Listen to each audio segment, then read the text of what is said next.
Ja, da vi direkte inne fra Bergen sine gater for å sjekke høststemningen. Det en juggel!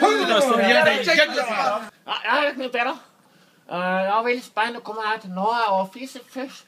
Det er så mye små kvinner som bare tanner munnen, og jeg står her og ser, og jeg maler noen eksplosive farver. Selvfølgelig quiz en sport. Hallo? And hello, Bane.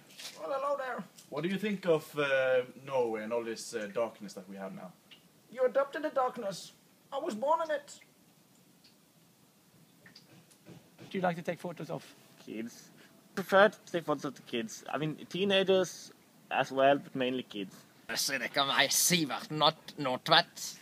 Så jeg kan være ute I går, eller? Meg og Bubs Glenn kom bort på. Hvordan går det her?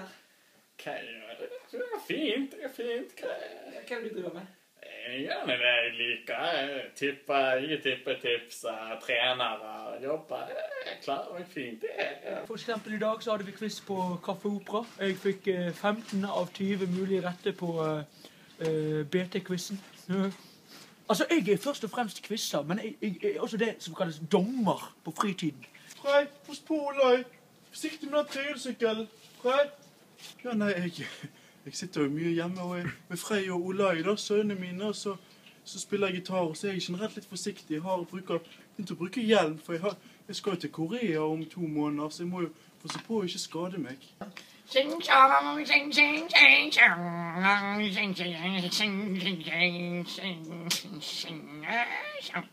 a Danish artist, to get them into my artist home atelier. Og mitt navn Stål, det Åge. Vi brødre. Vi driver med gjøgling, og høsten, det storhetstid for gjøgling. Hva har jeg hørt? Hei, Frei. Hei, Olai. Det de heter, da.